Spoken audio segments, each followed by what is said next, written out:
All right, welcome in, guys. Appreciate you guys joining me. Hope you guys had a nice weekend. Sunday night here, and the weather sucks. We've had such nice weather here for weeks.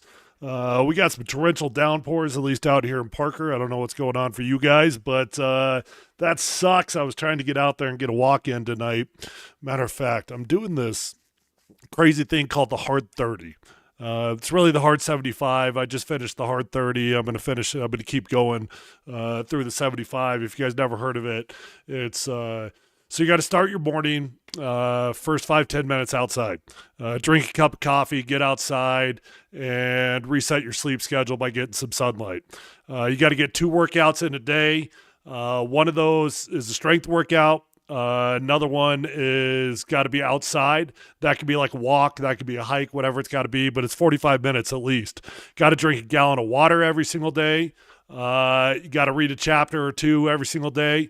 And I just finished up 30 days of that. So it's been pretty hardcore. It's a slight variation of the 75 hard, if you guys have ever heard of that. I finished up 30 days. I'm going to go for another month here and try to turn it into a lifestyle. It's been pretty awesome.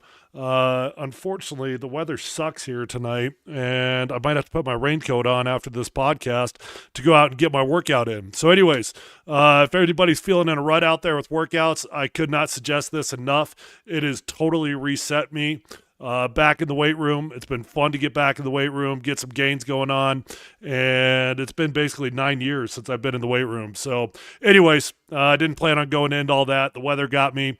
Tonight, we got a few things to go over. We've obviously got some basketball games going on throughout the day, and those have been fun. We're going to talk about just a few things here. ESPN set the over-under for the Broncos at 9.5 wins. I'll give you my thoughts on that, if I think that makes sense for the Broncos, if I think they're going to go over, if they're going to go under. There is one dude that is the overwhelming betting favorite for the Broncos to draft in the first round. I'll let you guys know who that is, and I'll give you a few other of my draft thoughts as we get going. But before we do that, I do want to take a second here to thank my sponsor, Safeway. They are the title sponsor of Mount Polumbus Speaks. Couldn't do this without them. Couldn't do it without you guys who watch it. And if you guys don't know about the Safeway app, I'm telling you, you're missing out. You need to go download the app. Skip all the delivery service apps. Go directly to Safeway. Download that. What I do is I order about once a week. They save my order. I order the same things over and over. And then I add in 4 or 5 different things, right? They save the order. You get to get points that you could redeem for discounts that you could use right then or down the road. They're going to handle the rest for you. It takes me 5 minutes to get my order in and out. Before I know it, the food is on my doorstep. So order online. Safeway is going to handle the rest. Safeway, fresh foods, local flavors. And keep in mind, they cut that fruit fresh in store every single day, and you really can't taste the difference. Also want to take a quick second to shout out Ascend Barbershop, who is in the Parker area. If you've not checked out Ascend Barbershop, I'm telling you, you're missing out. I've been going over there. Alfred's my man. Every now and then I'll see Anthony if I can't get in with Alfred. It's a luxury barbershop experience. They just cut me up. They got me trimmed up. They got me looking good. I cut off my long beard. First time in about 10 years. What's up, RPG fail? Got the over at 10 wins. Hopefully I'm wrong. It's a 12 or 13 win season. I'll let you know my thoughts on that. I don't know if you guys noticed. I did cut off my long beard. First time in about 10 years that I've cut off my beard. Why? I got sick of it. I was holding it one day and I was like, all right, got to go. Time to go. Time for a new life. I'm doing the hard 30, out with the old, in with the new. And I got to admit, I do look pretty sexy, don't I? Yeah, I look pretty good. I don't look homeless. I don't look like I'm living in the woods. D-Mac called me Ted Kaczynski the other day. That was rude. I got rid of the beard. Anyways, we will dive in. You guys want to start with the ESPN over under 9.5? You want to talk about some draft stuff? Okay. By the way, as you guys can see, the comments that are rolling in here from RPG Fail, whether you're watching on Twitter, whether you're watching on YouTube, you want to send in your comments, they'll pop up live on stream, and we can interact the entire time. So love having an interactive podcast with you guys. So feel free to send in your thoughts throughout the show, and I will make sure to comment on them. That last one was right. I do look good. Okay. Let's talk just real quick here. No, actually, you know what? I'm going to start with ESPN. I'm going to start with ESPN over under 9.5. So I'm not a betting man these days, but at 9.5 wins, that really does make you think. And Vegas has got these numbers right. They didn't make all their money by being wrong, right? So when you think about 9.5 wins, you're like, oh man, that does feel about right to me, because I don't know about you guys. I know there's some folks out there that are overly optimistic, and there are some reasons to be really optimistic about the Broncos. Believe me, there are. I know that, especially with this defense that they've got. This is a special defense, and with the addition of Talanoa Hufanga, owned. Thank you for the subscription. I don't think that was for me, was it? Yeah, I will. Check out my Instagram. You can see all the Hard 30 information. I've got all that on there. Matter of fact, I got a bit vulnerable about some stuff going on in my personal life, and you guys can follow my journey, my mental health journey, and everything else that's going on in my personal life on Instagram if you'd like to follow it. I had not posted on Instagram ever, and about a month ago, I decided I was going to bring you guys in on this health kick that I've been on. So if you're interested, check it out. Just at Polumbus on Instagram. Okay, the 9.5 wins. I know there's people that are really optimistic, and I started to talk about the defense there. You brought in Talanoa Hufanga. That's a great addition at safety. Now you've got Brandon Jones. You've got Talanoa Hufanga. You got Pat Surtain. You got Riley Moss. You've got arguably one of the best secondaries in the NFL. Drake Greenlaw is my favorite free agent that they brought in. Drake Greenlaw is an absolute dog. He's going to be the best linebacker we've had here in 10 plus years. We have not had a dude like Drake Greenlaw in a decade, since Super Bowl 50. And he might even be better than those dudes. And I say that with all due respect, because, I love my guys. That's just how talented Drake Greenlaw is. So if you wanted to take the over on the 9.5, the main reason you would do that would be two things. Number one, the defense. The defense was already really good last year. You only had a couple holes on defense. You needed to add a safety. You needed to add a linebacker. Boom, dink, donk, done. They got those done. You got significant upgrades. You've got one of the best secondaries in the NFL. So you've got one of the best defenses. That alone is probably going to get you 6 or 7 wins. Then you just need your offense to step up to the plate and do their part. Now, you want to stay on the optimistic side. Bo had a really good rookie season. Bo Nix had a great rookie season, and there's people out there that think that it's just an upward trajectory. Here's the deal. I know this because I've been around this game a very long time, and I'm not hating on Bo Nix. I'm optimistic about Bo. But I've been around this game a long time, including with Robert Griffin and some others. Now, Robert had some unique circumstances, but that sophomore year slump's a real deal, okay? And in my opinion, the most defining year of any quarterback's career is going to be year 2. So I am not in the mix that thinks that Bo Nix is going to go from a great rookie season to a Pro Bowler. I think it's probably going to be tougher in year 2. I'm sure he's going to be good, and I'm not down on Bo. I'm glad he's the Broncos quarterback. I just know that in year 2, they start to figure you out. Who would have ever thought C.J. Stroud was going to have a sophomore year slump? Absolutely nobody. I was around Robert Griffin when he got Offensive Rookie of the Year. Granted, he got hurt, but there are other things that went into it. Judson says, I think it's fair and hope for over. Raiders are going to be better too, especially after they get Genty and a good wide receiver in round 2. Go Broncos. Yes, we will talk about the Raiders. I agree with you.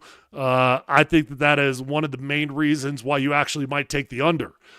Pete Carroll, Geno Smith. I'm not telling you Geno Smith is Patrick Mahomes, nor is he a world beater, but he's a good quarterback.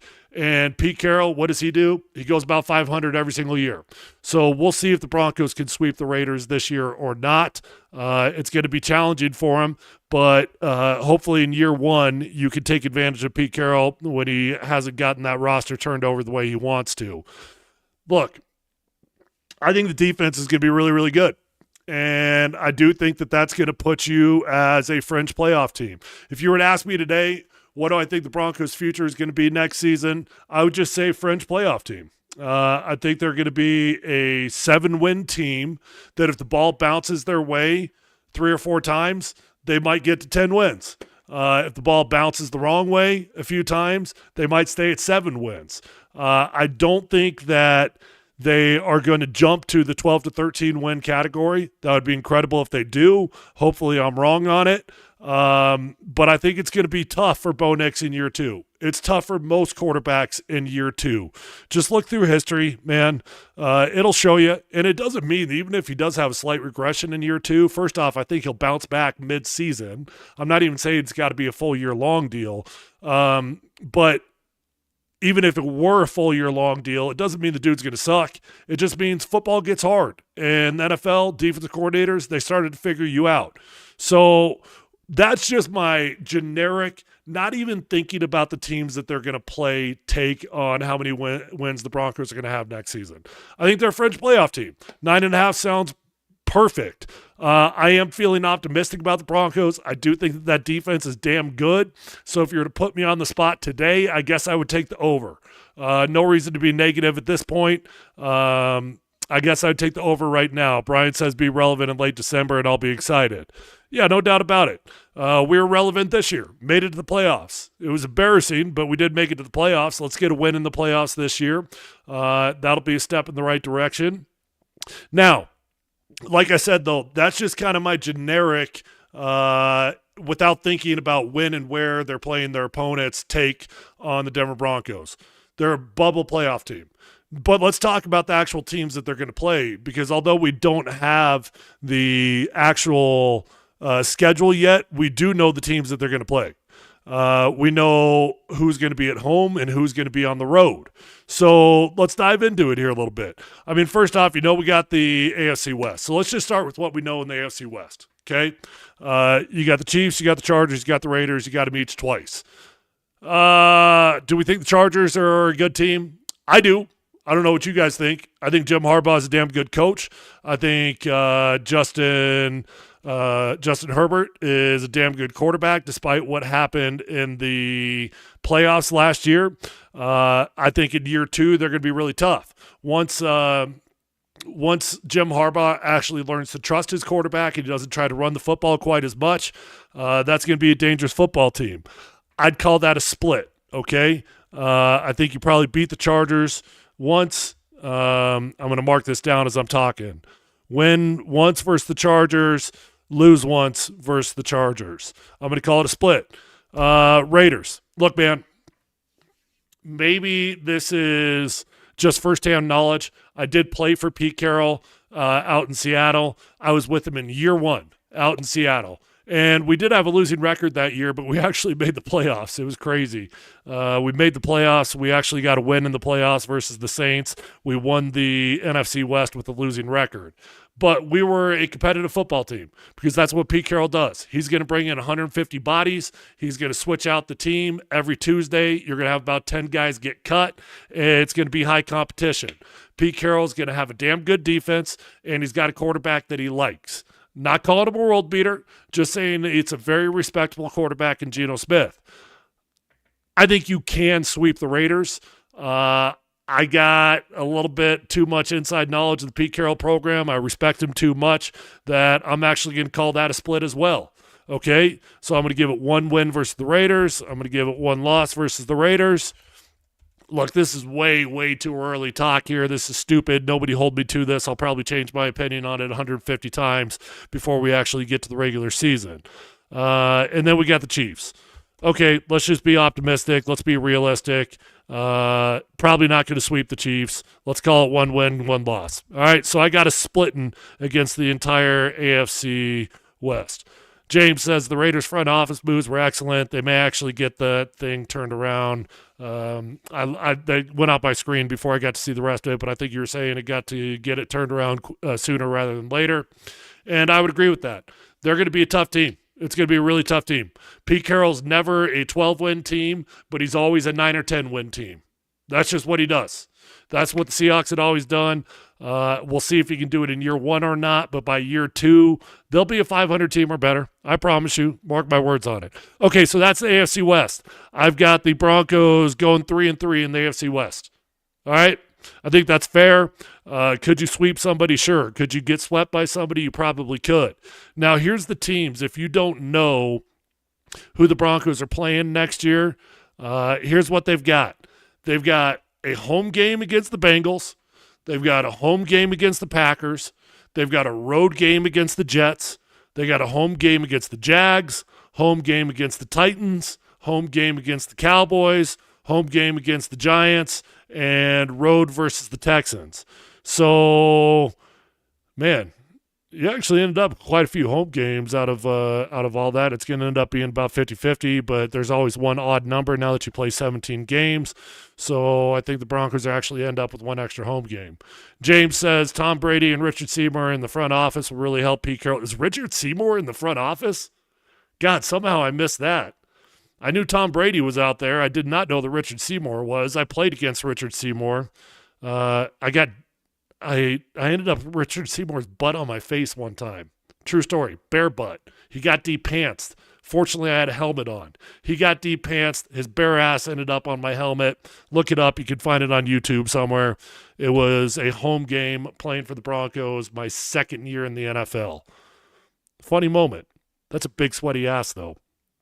All right, where did I stop? So, road against Jets, home against Jags, home against Titans, home against Cowboys, home against Giants, road against Texans, road against Colts, road against Eagles, road against the Commanders. All right. I'm not going to necessarily go win-loss here, but let's just talk about what games are winnable, what are tough. Okay, that home game against the Bengals, that's a tough game. Realistic, let's call it an L. Joe Burrow's a damn good quarterback. Home game against the Packers, that's a tough one. I'm just going to call it tough. That's all I'm going to do. I'm just going to – oh, you're right, Kevin. One of our games is going to be in Germany. I don't think it's one of our home games, though. It's going to be one of our games that was supposed to be on the road. And, yes, the Broncos are in likelihood going to be playing in Germany this year. I forget which team that's going to be against. Okay, that Packers game, that's tough. That's a good squad. Road against the Jets, that's a W. We'll take that one. This is just quick math, just super quick response to ESPN, 9.5 over under. Nobody take this too serious. Home against the Jags, we'll call that a W. Home against the Titans. Let's hope that Mayo Man himself, Will Levis, is still the quarterback. We'll call that a W. Oh, we just got 3 in a row. No idea if we're going to play them, when and where, but we do know we'll play them at home. Home against the Cowboys. I'm just going to call it tough. Home against the Giants. Will we play against Shedeur Sanders, or will it be Russell Wilson? It will be the return of Russell Wilson to Denver, unless Shedeur Sanders gets drafted by the Giants. If Russ is coming back home to Denver, you know what I'm calling that one? That one's a W. Eat that W with Jameis Winston as your backup quarterback. Road against the Texans. That's a tough game, man. Tough game. Tough, probably an L. Maybe. Road against the Colts, that's very winnable. Road against the Eagles, big L. Road against the Commanders, damn good team. If there's a coach I respect more than Pete Carroll, his name is Dan Quinn. Absolutely would run through a brick wall for that man. Would do absolutely anything for Dan Quinn. They were damn good, weren't they? I'm going to call that an L. So let's just see what my quick math adds up to. Put absolutely no thought into this other than just my initial gut reaction. Okay, I've got 1, 2, 3, 4, 5, 6, 7, 8. Uh-oh. Somehow I only ended up with 8 wins. That means you'd have to win a tough one against the Packers to make that 9. And then you'd have to win a tough one against the Cowboys to make that 10. See, makes sense, doesn't it? I called them a bubble playoff team. Just way too early gut reaction, just thinking it through without even thinking it through. I got them at 8 wins. I think I'll probably rethink that because I really do think they're closer to a 9 or 10 win team. I could find another win in there. Just depends on who I want to pick it from. But the point is, like I started this broadcast, the Broncos are going to be a bubble playoff team. Ball bounces their way a few times, they go to the playoffs. Ball bounces the wrong way a few times, they miss the playoffs. Seems about right to me. Like I said, I'd be optimistic. I'd take them on the 10 side, but that was before I did my quick math. Let's see. Jameis will be starting by week 8 or so when Daboll's trying to save his job. Probably. The likelihood of Russell Wilson starting the entire season is very, very low. Very, very low. But the reality is, look, man, you're going to have one of the best defenses in the NFL. God, this haircut does look pretty good. Ascend Barbershop in Parker. Go check them out. Let them know Tyler sent you on over. I think that you got to just decide. Do you think this defense is good enough to carry you to 10 wins? Let's call it 8 wins. Can this defense carry you to 8 wins? Maybe. They really might be able to. That's how good they should be. And then can the offense just do enough during those games to make sure they don't lose it? Probably. They probably can. All that being said, I think 9.5 is about right. You guys let me know. I'd be curious your thoughts. Send them in on the text line there, or the text line. What am I doing, a radio show? Send in your tweets, send in your comments on YouTube. I'd be very curious what your guys' prediction would be for the Broncos. Overall wins and losses. Do you got them at 10? Do you have them 11, 12? Do you have them missing the playoffs? Let me know what you got. Okay. Phil says I have the Broncos at 13 wins. Third place schedule with an improved defense. That was already awesome. 13 wins would be a damn near heroic effort. Okay. Could it happen? Sure. Anything could happen. But 13 wins is that's like a Peyton Manning type of season. Okay. Let's not get it twisted. You're telling me the Broncos are only going to lose 4 games in their entire schedule? I don't know about that. Don't know about that. No, I don't. Okay, real quickly, just a couple of real quick draft thoughts. I told you guys that there was one guy that is the overwhelming betting favorite to land with the Denver Broncos in the first round. His name is Omarian Hampton. That has changed over the last 2 or 3 weeks. If you looked at that 2 or 3 weeks ago, the betting favorite to come to the Broncos was a man named Colston Loveland, tight end out of Michigan. Now that the Broncos picked up Evan Ingram in free agency, some people have changed their minds. They realize the Broncos addressed all of their needs except for one, well, maybe 2. And that was you picked up a linebacker, you picked up a safety, you picked up a tight end. What do you have left? You got a big gaping hole at running back. Huge gaping giant size of Texas hole at running back.